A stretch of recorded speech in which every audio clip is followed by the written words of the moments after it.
Hey Jeepers, welcome back to the Ben Jeep Guy channel. Today I'm going to talk to you about heater cores. And I've got to put another heater core in my Jeep. Earlier this year, back in March, I put an aluminum heater core from Spectra from rockauto.com in my Jeep. I didn't like the idea of using aluminum because the original one was copper and I've never had good experience with aluminum in the cooling system. But it was the only one available unless I wanted to go pay nearly $350 over at the dealership. And I work at one, and that's with my employee discount. I wasn't about to pay that. I don't have that kind of money. I drive a Cherokee, for crying out loud. So I went and reluctantly bought an aluminum one, and now 8 months later, I have another leak. So I went to one of my local radiator shops and asked them if they brought the original one, because I still had it. Could they make me another one, custom made, in their shop? Because that's stuff that radiator shops can do. Well, turns out they still have a part supplier that supplies a copper heater core. Now, the harsh environment of a Jeep and its running conditions, copper's the only way to go. So today I'm going to show you guys the difference between the copper one that was originally in it, the aluminum one that started leaking 8 months later, and the copper replacement. I can't show you the whole install simply because I just don't have time for that. I'm a working guy, just like y'all, and today's my only day off, and I have to get this thing done. And doing a video of it is just going to double or triple the time that I have to do this. So what I'm going to do is I'm just going to show you guys the differences between all of them, and heed my warning. Don't use an aluminum heater core in your Jeep. It's not what came in these. It's not what belongs in these.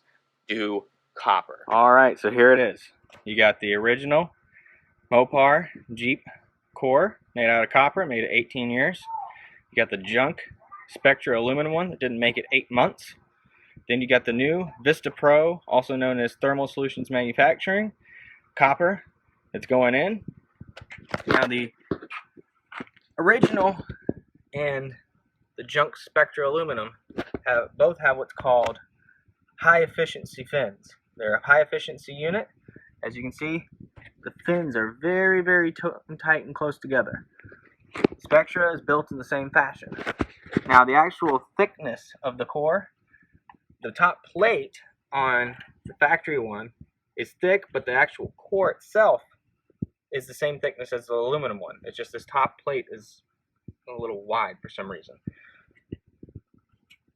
The Spectra doesn't have a wide plate at the top, it's just the core. But both the original copper one and the aluminum one are the same thickness. As you can see, the aluminum one has a very similar high efficiency design.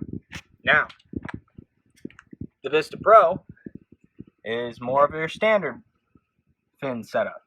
Not as tight, not what you would call high efficiency. However, in order to still get a good amount of heat, they made the core very thick to get a lot of heat out of this thing. So, this is made out of copper, should last a lot longer. As you can see, both the original has foam, the Spectra has foam, but this one did not have foam.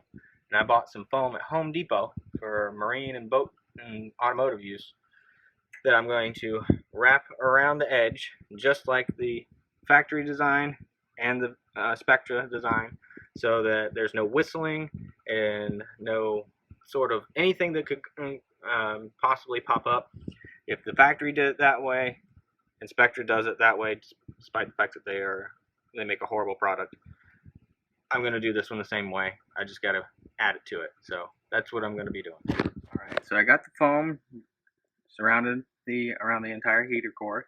It's a little thicker than the previous foam around the other one, even though I tried to measure it and get about the same size.